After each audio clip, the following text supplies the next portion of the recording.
What's up, everybody? Welcome to the latest episode of Back in the Late 1900s with Rich J. I'm Rich, and I'm on all the socials at rich.piva, doing my thing there and doing my thing on the Rich and Turbo Heavy Half Hour and doing Doom Chart stuff. I'm with my friend Jay, who is the drummer of the amazing band Holy Roller, who just finished a few shows with my other favorite band, Florist. Jay, what's going on? Yes, How are you? not much. Excited to rock out another interview with a real good friend and bandmate, which you'll find out about in a little bit. Let's not do any teasers here yet. Let's not do that. But Jay, why don't you introduce Brian and let everybody know what we're going to chat about if you don't mind. Yeah. So tonight we got Brian Patton, and Brian is currently the guitar player for Soilent Green. I was also on Eyehategod for what 25 years, Brian? About 25 years. Yeah. Yeah. Um. So More than half my yeah. adult life, or half up my adult life. Yeah. So Amazing. I guess let's start at the beginning. Tell me how that New Okay. Orleans scene came about, because I Hate Well, God and I mean, Soylent it was Green there kind of, before I came around. yeah, I was introduced to it from kind of was an older cat that hung around the neighborhood I used to run around in, and he uh he kind of introduced me to the scene and introduced me to Hatch Boy and the cats out in Chalmette who I ended up jamming with, who ended up becoming members in Soilent Green. Um so yeah, it was around that probably 85, 86, around that time, I guess. 15, 16. He turned me on to some really heavy music, I was really into, and there was me and this one other cat that played guitar around, so he kind of tapped into me to hook me up with the cats in Chalmette, and we started a band, and that was Nuclear Crucifixion, which was what the band was before Soylent Green. So yeah, it was a really cool scene, man. It was really neat. We got to see a lot of really neat bands. Playing at the VFW Hall was the spot, where a lot of the bands would come through. Saw St. Vitus there, see old COC, and just a lot of great bands, a lot of great local bands, Shell Shock, and one of the early punk rock bands, and like Graveyard Rodeo, which to me was one of the best bands in the New Orleans scene at the time. Quite an overlooked band. They ended up having a couple of records out on Century Media in the 2000s, I think, and they I guess just never really took off, whatever, but they were such a great band, and so yeah, it was fun, man. It was a very incestuous feel and a very like exciting feel. We're all super young and we're cast, and it was a really neat place for us to all kind of connect and let out aggression and enjoy some good stuff, man.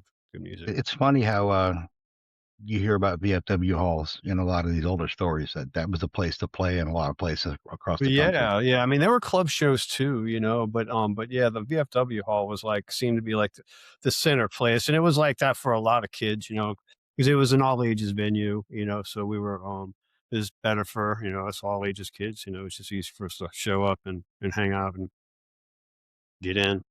So you guys, Soylent dropped their first album in '95. That was Pussy Soul on Dwell. Yeah, yeah, and yeah, it was our first record on Dwell. We had put out circulated a demo right before we Dwell showed interest, and it was seemed to be well received. We toured around a little bit on it, but not much. Played out.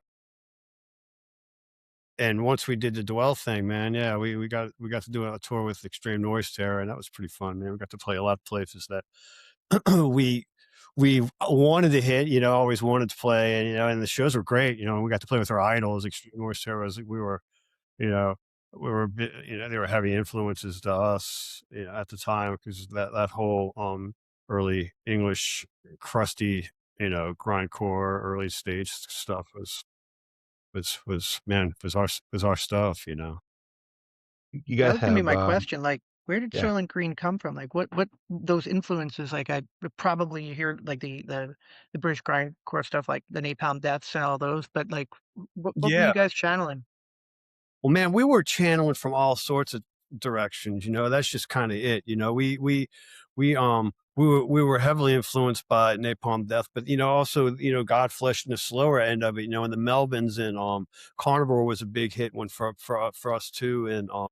And we just liked anything that was good and heavy. A lot of the older, hardcore stuff, Black Flag and the Accused. We were influenced by just all of it. It was just such a time where there was so much good music, man, and we were sucking it all in, and tried to just play stuff that we liked. So there was elements of, hardcore, punk rock, death metal, grindcore, kind of all up in there, you know. So we channeled from all sorts of directions, and then right around before Pussy Soul, I was listening to Napalm Death was just in a transition, actually. They had just Lee Dorian and Bill Steer had just left, and that's when Jesse and Mitch came in, and I think it was Harmony Corruption was the record that was coming out, and they put out a flexi, an Eric promo flexi with some magazine that was come out, and then on one side was a few songs from a band called Naked City, and I had never heard John Zorn or Naked City before, and when I heard that, I was kind of really blown away by that, and I was so when the album Torture Garden came out, I bought it, and it blew my fucking mind, honestly. And I started delving back into some of the earlier John Zorn stuff, and that also turned me on to Yamatsuka Ai, who was the guy who did the vocals on that stuff, and his band, the Boredoms from Japan. And I started delving into a lot more of the Japanese noise rock and stuff that was coming out of that at the time. And me and Donovan were both a guitar player of Soilent Green. We're really heavily influenced by a lot of that stuff as well. He was as well. And there was a particular artist, Tatsuya Yoshida, who was in a band called Ruins. And he went on to head many bands after that, all equally as great as Ruins. But it was just ultra technical, crazy. You could do just about anything with music, no rules at all. And we kind of wanted to tap into that a little bit, and the music is really for people with, ADHD and extremely short attention spans, and it's kind of like musicians' music almost too, because it's that here's these, especially with Naked City, this group of like, total jazz nerds just coming out and blowing just about all these bands out of the water and kind of showing them what was done. So yeah, that kind of stuff was kind of helped us think a little bit more out of the box when we were writing that stuff, and to not really follow much of a songwriting structure of sorts, and then we got a little bit, we kept following that direction a little bit farther on, as we went on. But yeah. Cool. So I guess where did the transition into playing for Eyehategod come in? Well, I we actually played one of our first shows was together. We our first show was with Eyehategod and Exhorter, and I think they might have played something before that, but it was basically our first two shows together, in at Storyville Jazz Hall, and I loved them, and they came out. Mike had a big box of records, and he was throwing them out in the crowd, hitting it, and Sion fans breaking Sion. It was chaos, and they played really slow, and all the bands at the time were playing really fast, and it was awesome. Ended up getting to know Jimmy pretty well, and we ended up playing in another band called Drip, which was something that he was, when he moved to Atlanta, he was playing with Ross, who was a keyboard player, playing Clear Light, and I think he played in a Christ Inversion, one of the bands that Phil had going for a while, and it was just like this really heavy riffs, kind of more of like Helmet kind of influence stuff, and we and I ended up playing guitar with it, and Jimmy switched over to drums, and we wrote basically a whole record for the most part, and recorded a demo for it and all that. And we were cruising with that for a while, and I guess they were having some issues with their bass player Steve Dale, and it was probably right after the first record came out, and they were at the time in the middle of writing for Take As Needed when I got with them. And and yeah, they asked me to go to Europe with them, and then I got my passport information, got everything kind of worked out with that, and then they decided to keep Steve, and then went to Europe. And then when they came back, they were like, "That's it," and they called me up, and I started with them after I think I practiced with them once or twice. I think it might have been once after that, and we went off and played these really neat shows with White Zombie, some nice crowds, in Texas and Baton Rouge and stuff like that. And yeah, so that's kind of how I got in with those guys, and stayed with them 25 for a years lot, later. a lot of time. Yeah. My brothers, I love those dudes, man. We've been through a whole lot, so all those One, early days, crazy days. one of my favorite pictures that I've seen of Brian is on tour. I think you were in Australia. It was you were doing the whole Zen thing, and you were uh, surrounded by kangaroos, the wallabies, yeah. wallabies. Yeah, if it was kangaroos, I wouldn't be anywhere near. They'd beat the crap out of me, bro. Those fuckers can box. Yeah, yeah.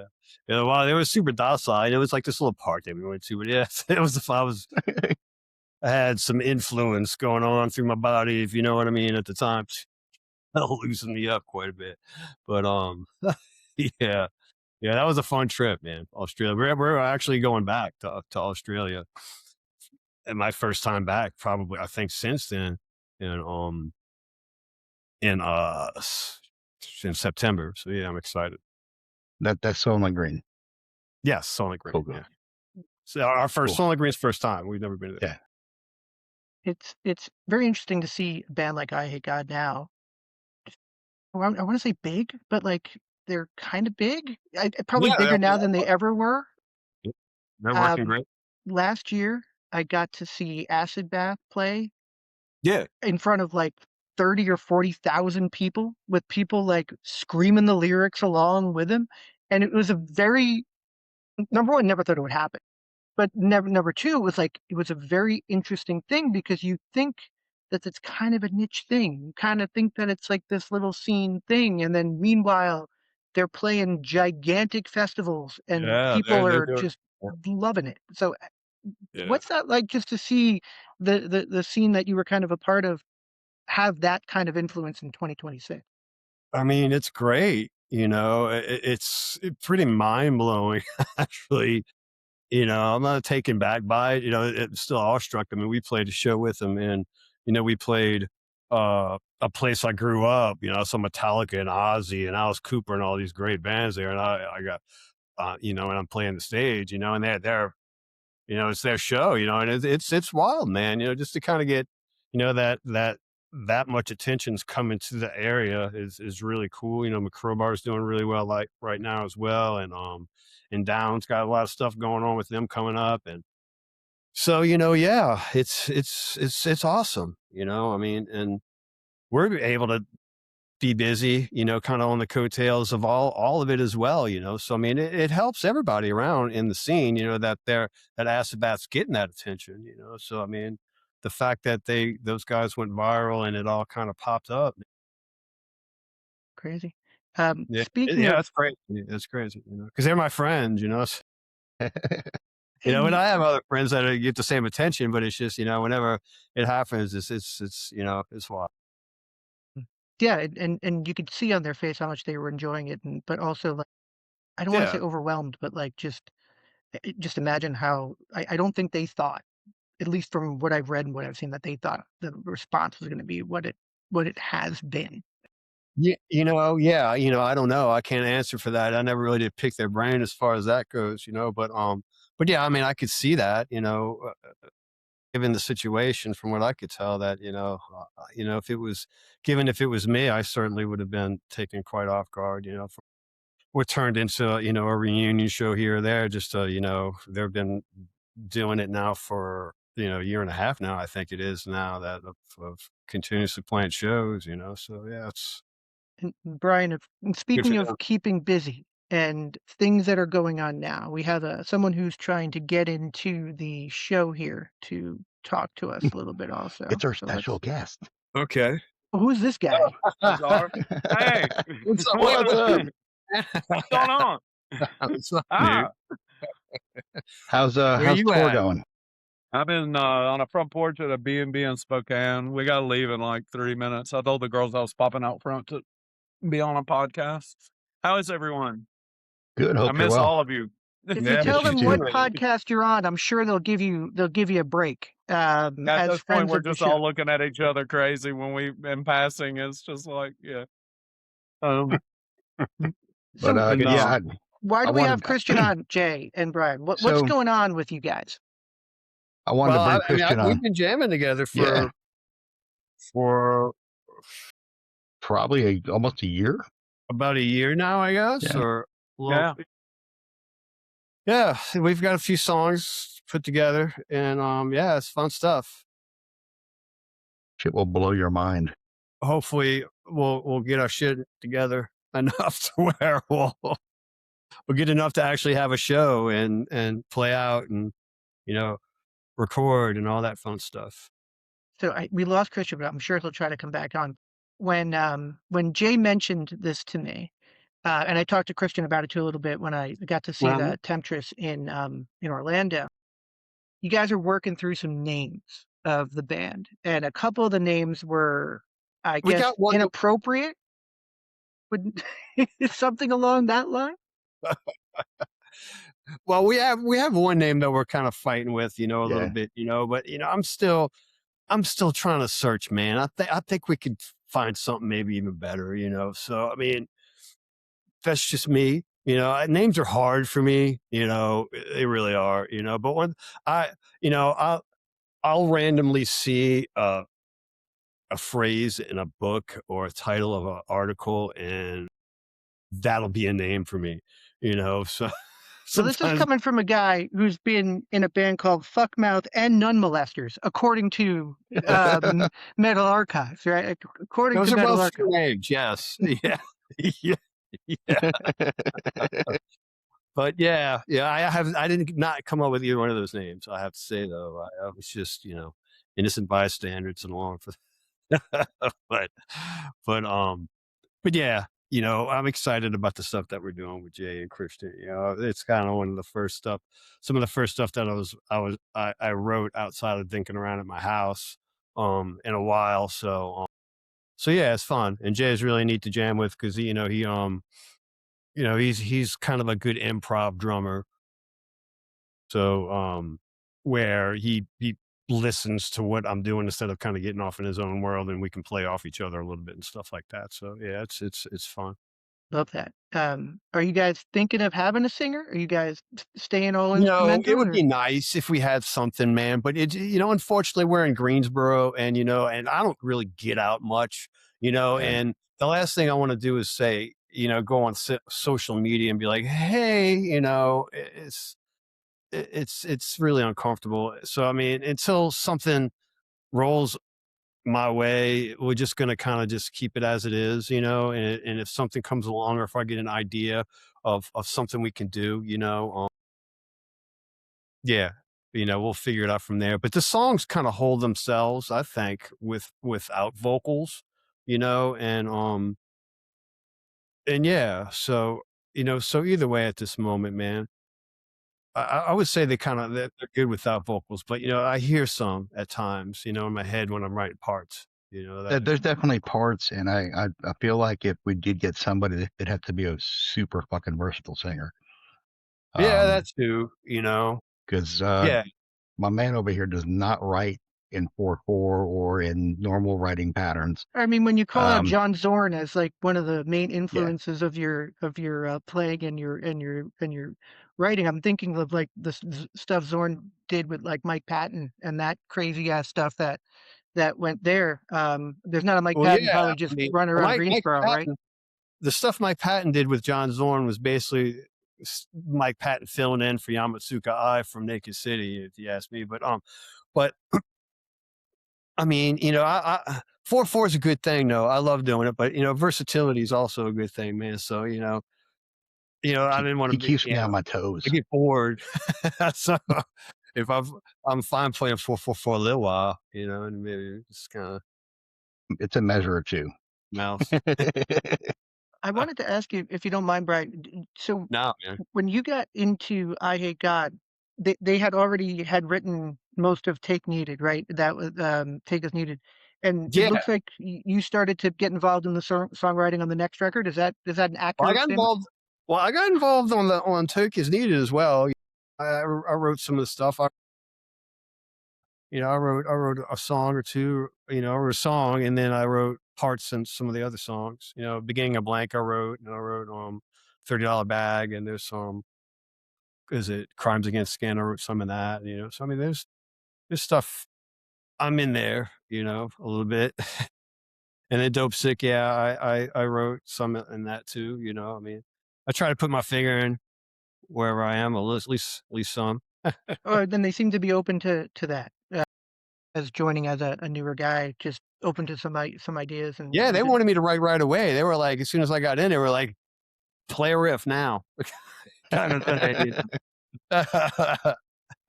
That was kind of like all right, man. We would like play a jam or riff and be like, okay, now you write a riff, and you just start playing something, and we would jam it for a few minutes and stuff, and it was really organic. You get a part, you kind of click to it, and then you feel it out, and you just keep going, and it gets stronger and stronger. And you might try to throw a little change in there, and everybody kind of picks up on it, and yeah, it was fun. So yeah, we started doing it right away.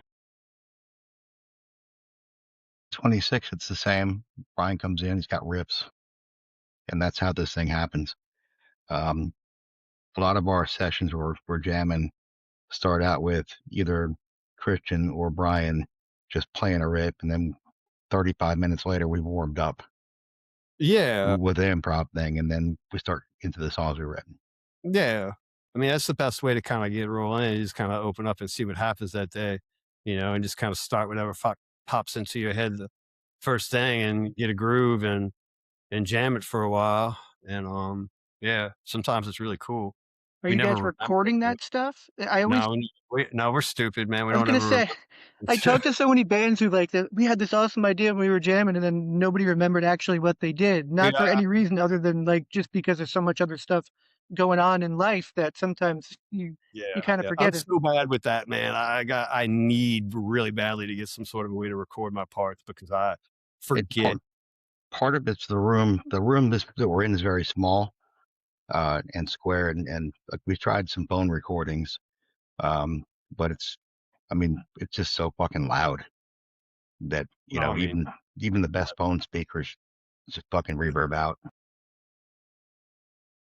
gotta be loud. I can't wait Got to to be hear. loud. I can't wait to hear what you guys are up to. I feel like it's some next level stuff, and it, It'll be fun, man. Yeah, I'm Yeah. excited for it. I'm excited to get into a studio. I haven't been in a studio in a long time, man. So I'm ready to get into a studio. and Jay, just I'll interview you for a second. How is this Oh, different than what you've been up to, like with Holy Roller and that? What I know it so sounds like there's a little bit of improv going on and just some different timings and yeah. what's the So difference? Holy Roller's got his thing, right? And we write very much the same style of music for pretty much everything we're doing. Um, it's doomy, sludgy, psych sometimes, slow, not a lot of really aggressive drum playing. I lay back and just play in the pocket. And for the stuff we're doing, I'm playing like a fucking 20-year-old again. Like it's crazy fast sometimes, crazy technical. Um, and I enjoy it so much because it challenges me in a much different way than writing with Holy Roller does. So, Got you know, So as a musician, you could say the same thing, Brian. Like when you get challenged, you need to be tickled in different ways when you're playing musically. yeah, yeah. I mean, So, it definitely tickles me in a different way, and I absolutely fucking enjoy it. yeah, man. Music should be alive, man. That's what, Yeah. should feel that way when you're playing it. So Christian hit me up, and he tried to rejoin and couldn't, and now he's got to go load in at the club. Hey, So, those guys have been on the road. It feels like yep. for I promised to pop in, and we got to pop in. we got to pop in. We got to pop in. What more could we ask for? Busy man and ladies in Temptress. Yeah. Very very happy I got to see them, and I bought one of each. Just so you know, just repping my guys there. So Brian, I think Jay mentioned while we were trying to coordinate this that you're taking off soon, right? You're going on tour. Is that an accurate statement? What's going on with you and Soylent Green, and what do you got going on? Well, we're going to Europe.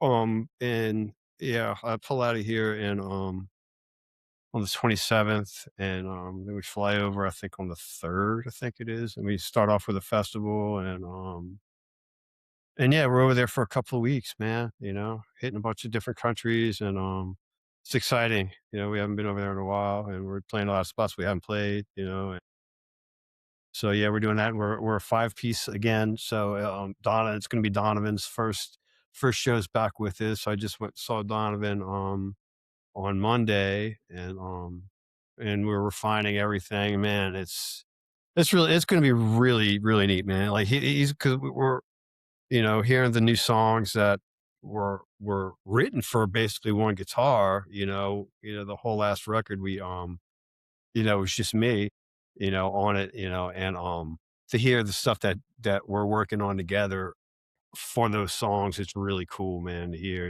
the harmonies and the different stuff, man. It's going to be exciting to play, with him again.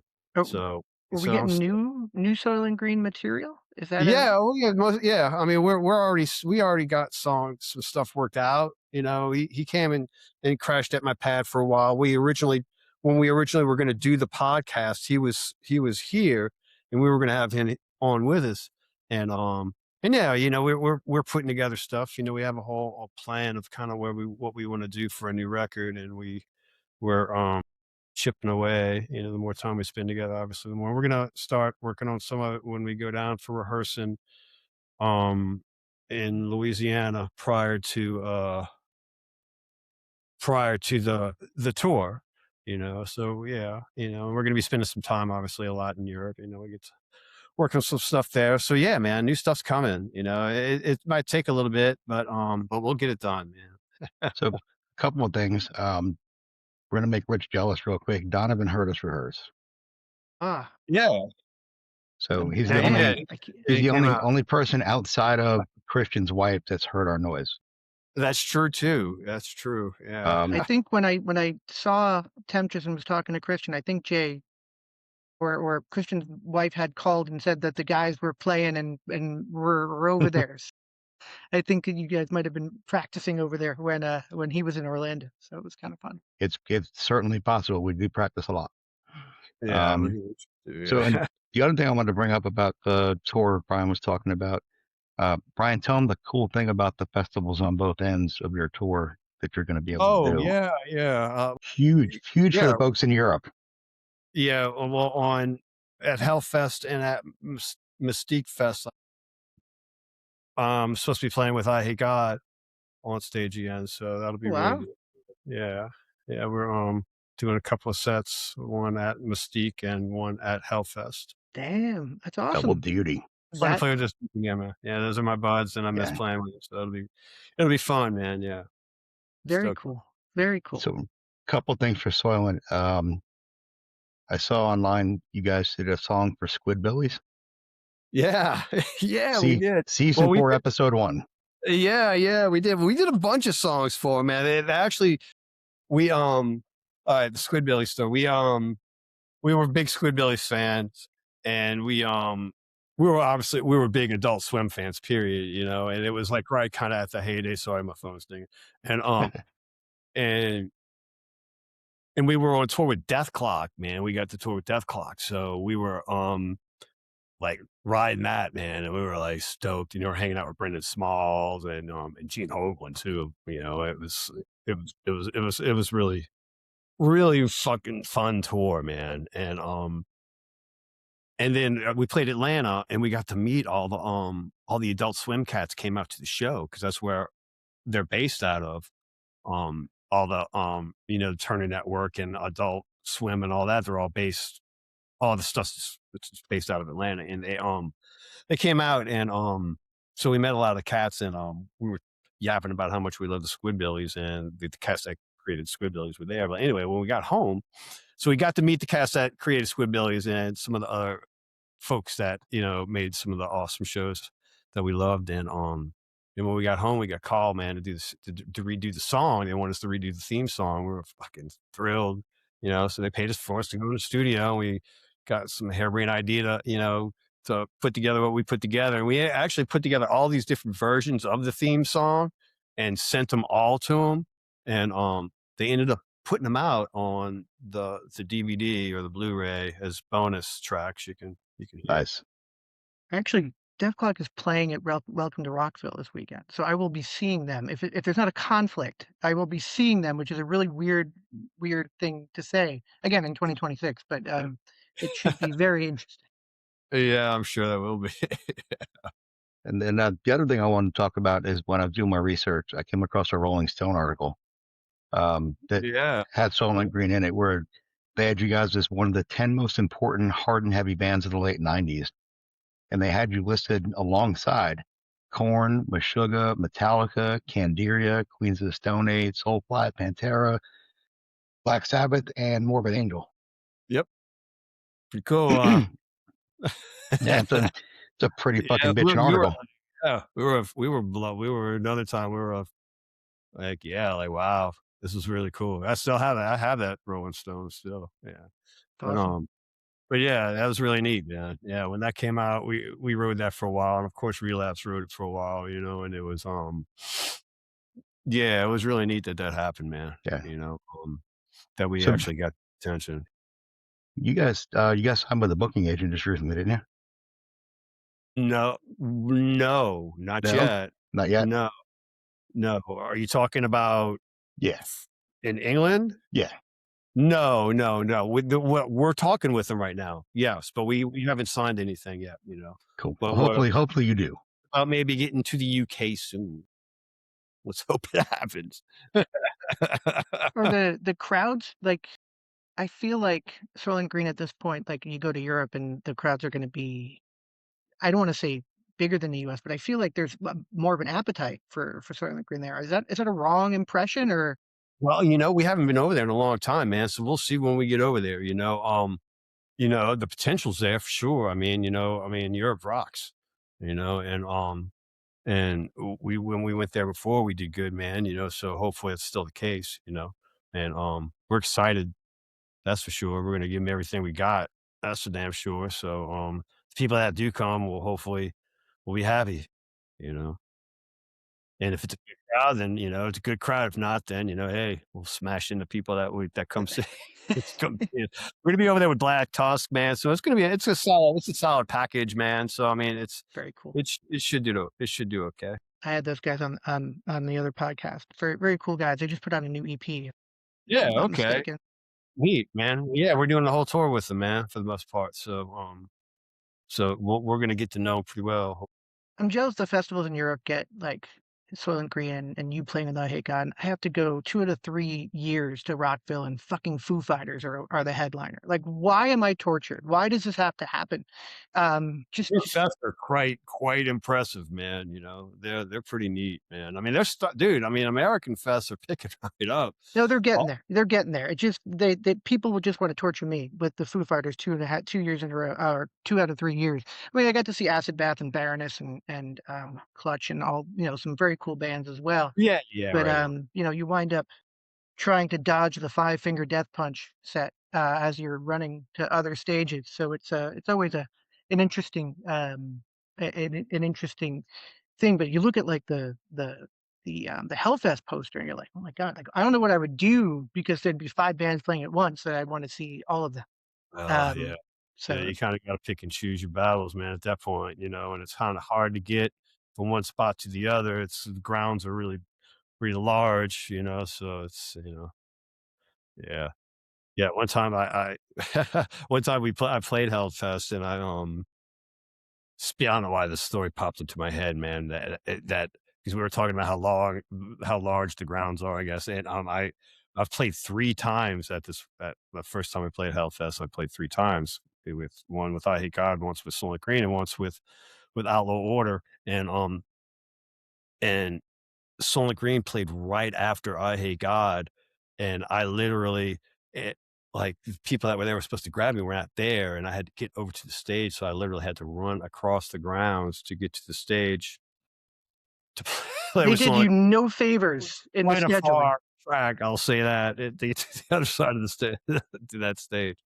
But, yeah, so Fighting your way through about 100,000 people. Yeah, the double duty guy. When I saw yeah, Mr. I had to go through Bungle, the ground area, and man, it's big. you didn't get the Scotty Ian treatment that I saw at Rockville, where they basically like carried him over to the other stage from Anthrax to the Mr. Bungle set. Yep. You need that in your rider, I think, some kind of transportation.